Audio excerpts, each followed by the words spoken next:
Hello student, मैं संजय चौहान, भूगोल का अध्यापक। आज हम क्लास 8 का जो महत्वपूर्ण टॉपिक है भूमि, मृदा, जल, प्राकृतिक वनस्पति और वन्य जीवन संसाधन, उसके बारे में अध्ययन कर रहे हैं। बच्चों, हमारा जो पिछला वीडियो था उसके अंदर हमने मृदा निम्नीकरण के कारण और मृदा निम्नीकरण को कैसे रोका जा सकता है या उनकी जो विधियां हैं उसके बारे में अध्ययन किया था।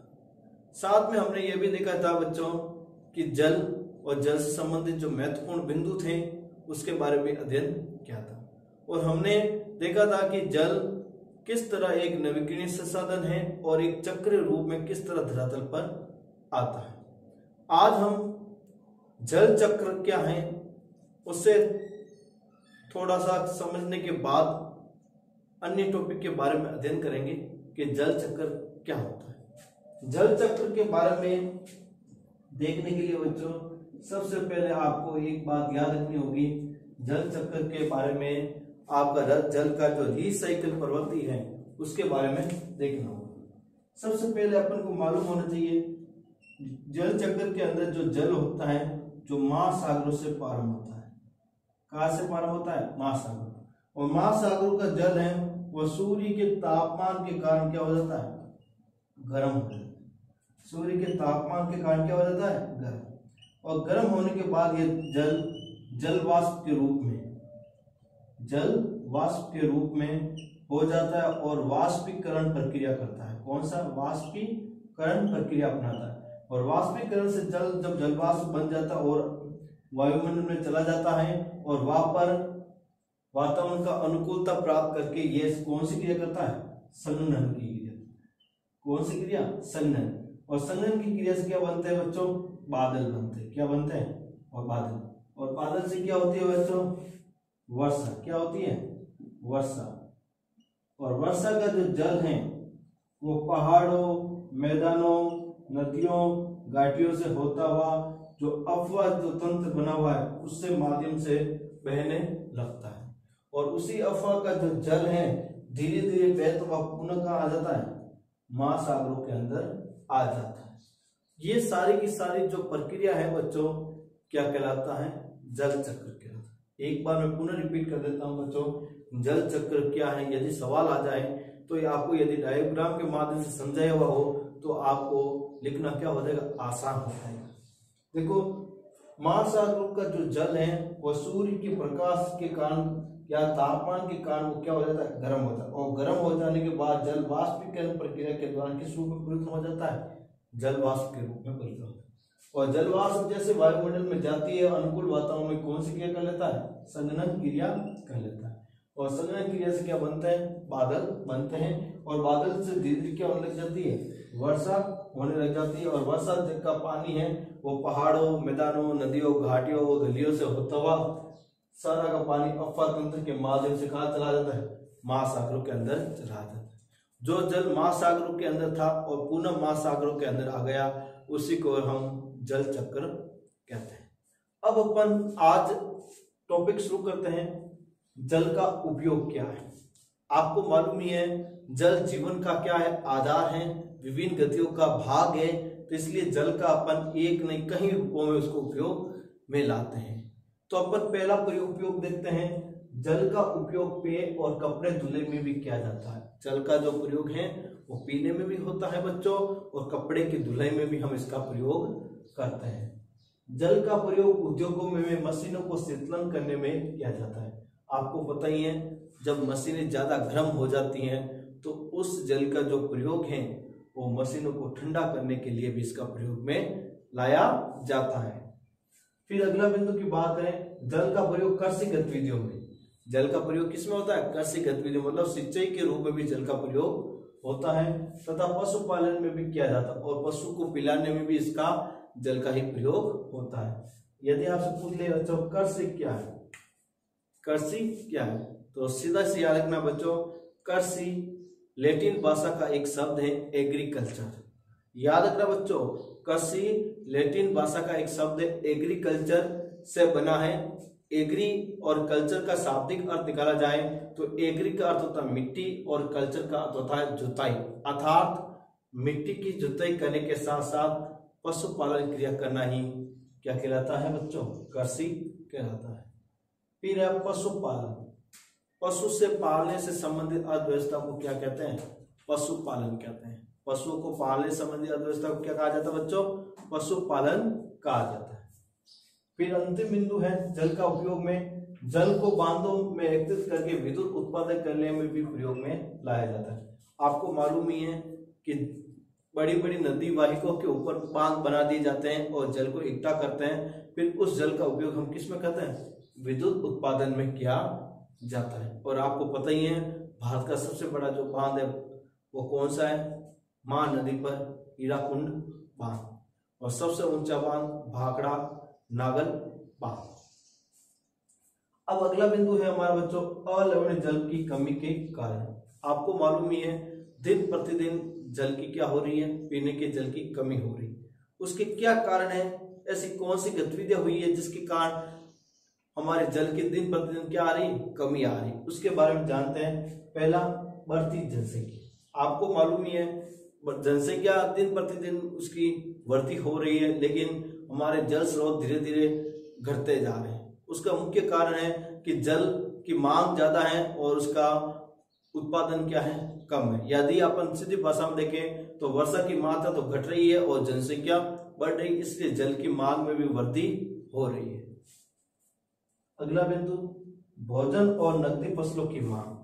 जनसंख्या बढ़ने के कारण लोगों के भोजन और जो नकदी फसल चाहिए उसकी भी क्या हो रही है, मांग बढ़ रही है। और भोजन और नकदी फसलों को उत्पादन करने के लिए किसकी जरूरत पड़ती है, जल की। और यदि अपन इन गतिविधियों पर ज्यादा जल का प्रयोग करते हैं, अलवणीय जल का, तो पीने योग्य जो अलवणीय जल है दिन प्रतिदिन क्या होता जाएगा, कम होता जाएगा। बढ़ता नगरीकरण और बेहतर जीवन स्तर। आज नगरीकरण का जीवन स्तर बेहतर हो रहा है और नगर की जनसंख्या में क्या हो रही है, वृद्धि हो रही है। तो इन नगर के लोगों के जीवन को बेहतर और उनकी आवश्यकता को पूर्ति करने के लिए अधिक जल की आवश्यकता होती है, और जिससे अधिक जल का उपयोग करने से जल स्तर में क्या आ रही है, कमी आ रही है। काफी बार बच्चों आपसे पूछ लिया जाए नगरीकरण क्या है या नगरीकरण किसे कहते हैं। तो नगरीकरण क्या है या नगरीकरण किसे कहते हैं, इसकी सीधी सी परिभाषा है बच्चों, गांव के लोग जब गांव को छोड़कर शहर में चले जाते हैं और शहर की जनसंख्या में क्या हो जाती है, वृद्धि, उसी को अपन क्या कहते हैं, नगरीकरण कहते हैं। वापस सुन लेना बच्चों, गांव के जो लोग होते हैं वो गांव को छोड़कर शहर में चले जाते हैं और शहर की जनसंख्या में क्या कर देते हैं, वृद्धि कर लेते हैं, उसी को अपन क्या कहते हैं बच्चों, नगरीकरण कहा जाता है। अगले जो बिंदु अपन देखते हैं तो बच्चों जल की उपलब्धता की समस्याएं, मतलब जल की उपलब्धता की समस्या क्यों बढ़ती जा रही है या जल की समस्याएं क्यों बढ़ रही है, उसके कारण। जिन देशों में अक्सर सूखा पड़ता उनमें जल अभाव की समस्या बनी रहती है। कुछ ऐसे देश हैं जिसमें सूखा पड़ना कोई बड़ी बात नहीं है, तो उन क्षेत्रों के अंदर जल की कमी होना कोई बड़ी बात नहीं मानी जाती है, वहां पर हमेशा जल की समस्या बनी रहती है। सूखा क्या है यदि आपसे पूछ लें तो जल के अभाव के अंदर फसल का उत्पादन ना होना सूखा कहलाता है। वापस परिभाषा बता रहा हूं, सूखा क्या है, जल के अभाव के कारण फसल का उत्पादन ना कर पाना क्या कहलाता है, सूखा कहलाता है। क्या कहलाता है बच्चों, सूखा कहलाता है। यदि अपन अगले बिंदु की बात करें, जल का अभाव मौसमी अर्थात वार्षिक वर्षण में भिन्नता के परिणाम के स्वरूप भी हो सकता है, और जल का जो अभाव है वो मौसम के अनुसार भी हो सकता है और वर्षा की जो मात्रा में जो परिवर्तन आया उसके कारण भी हो सकता है। आपको मालूम ही है वर्षा के मौसम में जल की अधिकता हो जाती है, लेकिन गर्मी में बस जल की क्या आ जाती है, कमी। उसका कारण क्या है, मौसमी और वार्षिक वर्षण। आपको पता ही है हर वर्ष वर्षा की मात्रा जो समान नहीं होती, कभी वर्षा की मात्रा अधिक हो जाती है और कभी वर्षा की मात्रा कम हो जाती है। और यदि बच्चों वर्षा की मात्रा अधिक होती है तो जल स्तर में वृद्धि हो जाती है, और वर्षा की मात्रा कम होती है तो जल स्तर में क्या आ जाता है, कमी आ जाती है। अगला बिंदु, मनुष्य द्वारा अति उपयोग और जल स्रोतों के प्रदूषण के कारण जल का अभाव हो सकता है, और मनुष्य जो जल की आवश्यकता होती है उससे अधिक उपयोग कर लेता है तो भी जल की कमी आ जाती है। और या फिर जल को जो स्रोत है उनको क्या कर देता है, प्रदूषित या सदूषित कर देता है, तो भी जल की क्या आ जाती है, कमी। आपको एग्जाम्पल के रूप में मैं बताता हूँ कि व्यक्ति को स्नान करने के लिए 1 बाल्टी या 2 बाल्टी की आवश्यकता होती है, लेकिन फिर भी कुछ मनुष्य ऐसे भी होते हैं जिनका स्विमिंग पूल का प्रयोग करते हैं, जिसमें काफी लीटर पानी भरा होता है, और 1-2 व्यक्ति के लिए जब इतना लीटर पानी को बर्बाद किया जाता है तो आए दिन जल की क्या हो जाती है, कमी हो जाती है। तो कुछ ऐसी विधियां भी और भी हैं, और काफी बार आपने देखा होगा कि जो लोग होते हैं वो नदियों, नहरों, झीलों के पास अपना अपशिष्ट पदार्थ को गिरा देते हैं, जिससे वहां का जल क्या होता है, प्रदूषण हो जाता है और पीने के लायक नहीं रहता है। तो कुछ यही गतिविधियां हैं जो जल स्तर में कमी लाने में महत्वपूर्ण योगदान निभाते हैं। अगला बिंदु, विश्व के कई प्रदेशों में जल की कमी है, और विश्व के बहुत सारे ऐसे प्रदेश हैं जहाँ जल बहुत ही कम पाया जाता है। जैसे अपन देख लेते हैं अफ्रीका, पश्चिमी एशिया, दक्षिणी एशिया, पश्चिमी संयुक्त अमेरिका के भाग, उत्तर पश्चिमी मेक्सिको और दक्षिण अमेरिका के भाग और संपूर्ण ऑस्ट्रेलिया, इन सभी क्षेत्रों के अंदर जल की क्या पाई जाती है, कमी देखने को मिलती है। यदि बच्चों आपको मैं मानचित्र के माध्यम से बताता हूं कि विश्व का कौन सा क्षेत्र कहां पर स्थित है और जहां पर ये जल की क्या पाई गई है, कमी देखने को पाई जाती है, तो आपको मालूम होना चाहिए कि विश्व के बहुत सारे ऐसे देश हैं जहाँ वर्षा की मात्रा कम है और जल का क्या देखने को मिलता है, अभाव देखने को मिलता है। तो इस क्षेत्रों के अंदर जल के अभाव को कम करने के लिए बच्चों सीधा सा एक ही तरीका है कि वहां पर जल का सदुपयोग करें, और जल के जो कमी है उसको आ रही उसको दूर करने के लिए नई नई विधि और तकनीकी का क्या किया जाए, प्रयोग किया जाए, जिससे इस जल स्तर को अपन क्या कर सकते हैं, कम जो हो रहा है उसको बढ़ाया जा सकता है। तो अपन बच्चों इसमें देखते हैं कि लगभग मैंने मानचित्र का छोटा सा एक डायग्राम बनाया है, एक्यूरेट तो नहीं है बच्चों, फिर भी मैं आपको इसमें से समझाने की कोशिश करता हूं। तो इसमें लिखा हुआ है दक्षिणी एशिया, सबसे पहले अपन देखते हैं अफ्रीका, तो ये हो गया अपन का अफ्रीका, जहां पर जल की क्या है, कमी है। दूसरा पश्चिमी एशिया, तो यहाँ पर जो ये एशिया वाला जो हिस्सा है वो कौन सा आता है, पश्चिमी एशिया।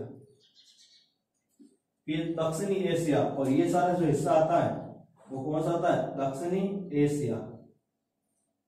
फिर पश्चिमी श्रीराज्य अमेरिका, तो यहाँ पर ये श्रीराज्य अमेरिका है, ये भाग पूरी बात, ये कौन सा हुआ, पश्चिमी, तो ये पश्चिमी संयुक्त अमेरिका, पश्चिमी संयुक्त राज्य अमेरिका।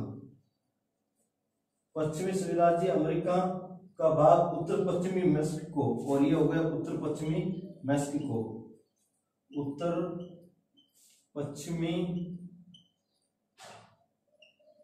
मेक्सिको, ठीक है। और दक्षिणी अमेरिका, और ये हो गया हमारा दक्षिणी अमेरिका, ये कौन सा हो गया बच्चों, दक्षिणी अमेरिका। और फिर ऑस्ट्रेलिया का संपूर्ण भाग, और ये हो गया हमारा ऑस्ट्रेलिया, क्या हो गया बच्चों, ऑस्ट्रेलिया। तो ये सारे जो क्षेत्र हैं वहां पर जल की हमेशा क्या देखने को मिलती है, कमी मिलती है, जो मैंने अभी आपके डायग्राम के माध्यम से थोड़ा सा आपको समझाया। तो आपको मालूम होना चाहिए कि आए दिन जल की कमी के कारण क्या है, तो आपको यदि ये पता चल जाए कि जल की कमी के कारण क्या, तो आपको फ्यूचर के अंदर इस जल को संचय करने तथा उनको बचाए रखने में आप महत्वपूर्ण योगदान दे सकते हैं। अब बच्चों अपन जल संसाधन का संरक्षण क्या है उसके बारे में पढ़ते हैं। अब इसमें अपन देखेंगे कि जल संरक्षण कैसे कर सकते हैं, इन विधियों के बारे में पढ़ेंगे, और जल का निम्नीकरण क्यों हुआ वो भी पढ़ेंगे। तो इससे पहले अपन लेते हैं जल संरक्षण की परिभाषा। जल का विवेकपूर्ण उपयोग करके उनको प्रदूषित व खत्म होने से बचाना क्या कहलाता है, जल संरक्षण। जैसे बच्चों हमें जितना जल की आवश्यकता है उतना जल का ही प्रयोग करें। यदि हमारे को पीने के लिए 1 लोटे पानी की आवश्यकता है तो 1 लोटा ही ले, 2 लोटा ना भरे, तो ये एक विवेकपूर्ण उपयोग हो गया। यदि अपन शुष्क प्रदेशों के अंदर कम जल वाली फसल को उगाते हैं तो फायदेमंद ज्यादा होता है, और अधिक जल वाली जैसे चावल की फसल को उगाना हमारे लिए घाटे के सौदा के समान है। यदि अपन और भी उदाहरण दे सकते हैं, जैसे अपने स्नान के लिए जहाँ 1 बाल्टी पानी की आवश्यकता वहां पर हमें स्विमिंग पूल का प्रयोग नहीं करना चाहिए। ये सब हमारी क्या है, विवेक है कि अपन को किस तरह जल को बचा सकते हैं। यहाँ तक कि लोगों में जागरूकता फैलाकर भी जल को बचाया जा सकता है। ये सारे तरीके अपनाए जा सकते हैं, लेकिन इसके लिए आपका विचार और आपकी सोच बहुत लंबी होनी चाहिए। अब अपन लेते हैं जल संरक्षण की विधियां। जल संरक्षण की जो विधियां के माध्यम से हम ये पता लगा सकते हैं कि जल को हम कैसे बचा सकते हैं। पहला, जल एक नवीकरणीय संसाधन है, तथापि इसका अति उपयोग और प्रदूषण इसे उपयोग के लिए अनुपयुक्त बना सकता है। देखो, जल एक नवीकरणीय संसाधन है। नवीकरण के संसाधन का मतलब होता है ऐसे संसाधन जिनका एक बार उपयोग होने के बाद पुनः उपयोग में लाया जा सके, उस प्रकार के संसाधनों को अपन क्या कहते हैं? नवीकरणीय संसाधन। और आपको मालूम ही है कि प्रदूषण के माध्यम से यदि जल खराब हो रहा है तो उस जल का उपयोग आसानी से वापस नहीं किया जा सकता। ठीक है। अब एक शब्द आया प्रदूषण। प्रदूषण क्या है? देखो, प्रदूषण की यदि परिभाषा देखते हैं बच्चों, तो हमारे वातावरण में अवांछित तत्वों का मिश्रण ही प्रदूषण कहलाता है। वापस सुन लेना बच्चों, हमारे वातावरण के अंदर अवांछित तत्वों का मिश्रण ही क्या कहलाता है? प्रदूषण कहलाता है। और आपको मालूम होना चाहिए मुख्य रूप से प्रदूषण को 4 भागों में बांटा गया। पहला प्रदूषण बच्चों जल प्रदूषण, दूसरा प्रदूषण वायु प्रदूषण, तीसरा ध्वनि प्रदूषण और चौथा भूमि प्रदूषण। ये सारे प्रदूषण हैं जो हमारे जीवन के लिए एक सांप के समान माने गए, मतलब एक हमारे लिए कलंक के रूप में देखने को मिलता है। आपको मालूम यह भी होना चाहिए कि प्रदूषण चाहे कोई भी सेक्टर में हो, वो हमारे जीवन के लिए दुखदायी माने जाता है।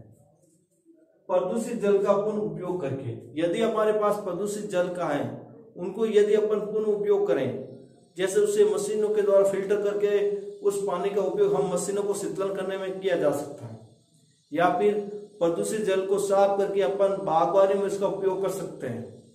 इस तरह अपन इस जल का प्रयोग करेंगे तो प्रदूषित जल का भी उपयोग में लाया जा सकता है।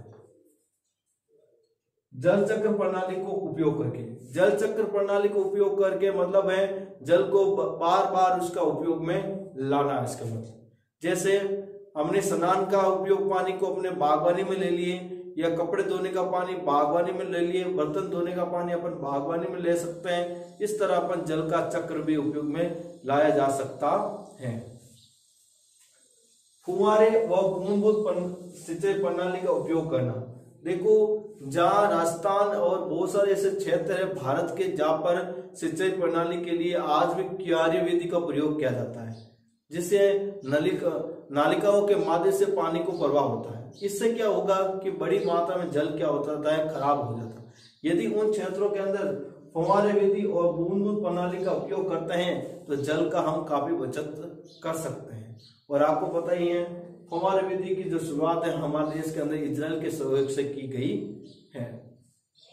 अगला बिंदु, जल रिसाव को कम करने के लिए खेतों को सिंचित करने वाली नहरों को ठीक से पक्का करना चाहिए। देखो, जल रिसाव को कम करने के लिए सबसे पहले है जो खेतों में पानी आ रहा है वो नहरों को क्या होनी चाहिए? पक्की और करनी चाहिए, क्योंकि नहरों को यदि पक्का नहीं करते हैं तो वो सारा पानी आसपास की भूमि के द्वारा रिसाव हो जाता है, जिससे आसपास की जो भूमि होती है वो भी जलाक्रांता और सार्यता से प्रभावित होती है, और साथ में जो हमारा पीने योग्य जो अमूल्य जो जल है वो भी क्या हो जाता है? खराब हो। इसलिए बच्चों आपको ये सिंचाई क्षेत्र के अंदर जो हमारी नालियां हैं उसको पहले पक्का करना चाहिए, जिससे हम जल को बचा सकते हैं। अगला पॉइंट, रिसाव और वाष्पीकरण से होने वाली क्षति को रोकने के लिए क्षेत्र की स्प्रिंकलर की सिंचाई करना अधिक प्रभावी है। और जहां पर रिसाव ज्यादा होता है जल का और वाष्पीकरण की प्रक्रिया अधिक होती है, तो उसके अंदर जो स्प्रिंकलर है उनके माध्यम से सिंचाई करना बहुत ही अच्छा माना जाए, क्योंकि इससे पौधे की जड़ के समान ही उस पपड़ी को पानी दिया जाता है, जिससे सारा पानी पौधे को मिल जाता है और ज्यादा रिसाव भी नहीं होता है। अब एक शब्द आया वाष्पीकरण क्या है? तो वाष्पीकरण की सीधी परिभाषा है कि जल का वाष्प के रूप में बनकर उड़ने की जो प्रक्रिया है उसी को हम क्या कहते हैं? वाष्पीकरण कहते हैं। क्या कहते हैं? वाष्पीकरण। और वाष्पीकरण की जो प्रक्रिया है जहां पर मरु प्रदेश होते हैं वहां पर अधिक देखने को मिलती है। अब हमारा जो बिंदु है टॉपिक है वो है जल निम्नीकरण के कारण, मतलब जल की गुणवत्ता में ह्रास होने के क्या कारण है या जल में कमी आने के क्या कारण है, उनके बारे में देखते हैं। पहला बिंदु क्या है, उद्योगों से निकलने वाले अपशिष्टों को जल स्रोतों में डालना।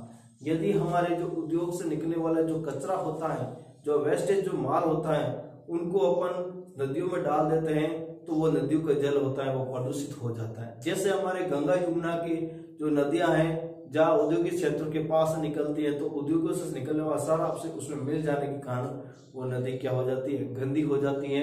उस क्षेत्र का फिर पानी को पीने के लायक भी नहीं समझा जाता है, क्योंकि उसमें बहुत सारे बैक्टीरिया और कीटाणु होने से हमें विभिन्न प्रकार के रोग होने की संभावना बनी रहती है। अगला बिंदु, खेतों में रासायनिक उर्वरकों और कीटनाशकों का प्रयोग। यदि अपन खेतों में कीटनाशक और रासायनिक उर्वरक का प्रयोग करते हैं तो भी जल प्रदूषित होता है, क्योंकि जब अपन खेतों में कीटनाशक और रासायनिक उर्वरक का प्रयोग करते हैं तो भूमि की ऊपरी परत पर वो जम जाते हैं, और जो बारिश के मौसम में ये पानी के साथ मिलकर नदियों नालों के अंदर चले जाते हैं और नदियों के जल को क्या कर देते हैं, प्रदूषित कर देते हैं। अगला, नदियों में अंत्येष्टि विसर्जन और पूजा पाठ के दौरान फूल व दीप विसर्जन से भी जल का निम्नीकरण।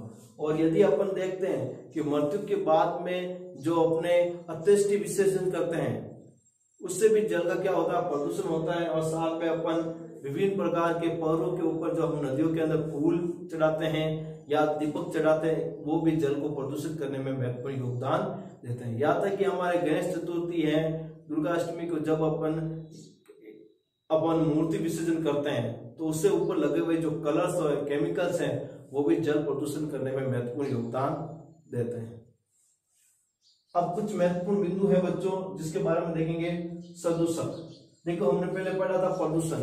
प्रदूषण में हमने क्या पढ़ा था कि पर्यावरण के अंदर अवांछित तत्वों का मिश्रण। अब सदूषक क्या है, प्रदूषित जल में पाए जाने वाले तत्वों को सदूषक कहते हैं। प्रदूषित जल में पाए जाने वाले तत्वों को क्या कहते हैं, सदूषक। देखो चाहे प्रदूषित जल में हो या फिर प्रदूषित वायु में हो या प्रदूषित भूमि के अंदर हो, ये सारे जो तत्व होते हैं वो किस में आते हैं, सदूषक में आते हैं। किस में आते हैं, सदूषक। जैसे वाहित मल, कृषि, रासायन, औद्योगिक वायुस्राव और नाइट्रेट धातु, ये सब किसके उदाहरण है बच्चों, सदूषक के उदाहरण है। किसके उदाहरण है बच्चों, सदूषक के उदाहरण है, जिसमें वह अपन कृषि, रसायन और वायुस्राव और धातु, नाइट्रेट धातु, ये सभी इसमें सम्मिलित किए गए। अगला जो बिंदु हमारा वर्षा जल संग्रहण। अपने घर की छत पर वर्षा जल को एकत्रित करके इस जल का संग्रहण करना और विभिन्न उपयोगों में लाना क्या कहलाता है, वर्षा जल संग्रहण।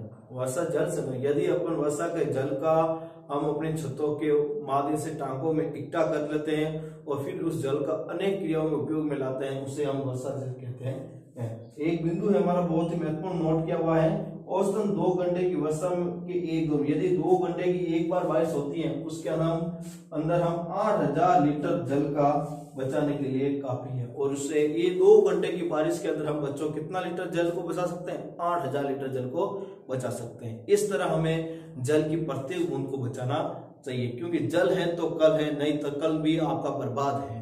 क्योंकि जल से ही हमारी हरी भूमि है, जल से ही हमारा जीवन है, जल से ही हमारी वनस्पति है, जल से ही हमारा वन्य जीवन है और जल से ही सभी प्राणियों का जीवन है। क्योंकि जल के बिना कुछ नहीं है, क्योंकि जल नहीं होगा तो फसल नहीं उगा पाएंगे, जल नहीं होगा तो हमारा दिनचर्या नहीं चल पाएगी, जल नहीं होगा तो पशु विचरण नहीं कर पाएंगे, पशुपालन नहीं कर पाएंगे। इसलिए जल हमारे जीवन का एक अभिन्न अंग है, इसलिए बच्चों जल को बचाना चाहिए। इसलिए बच्चों जल को बचाना चाहिए। और मैं आपको एक महत्वपूर्ण टॉपिक की बात करता हूं कि जो हमारा जो अगला टॉपिक होगा वो वन्य जीव और वनस्पति से संबंधित होगा, जो हम नेक्स्ट वीडियो के अंदर अध्ययन करेंगे। धन्यवाद।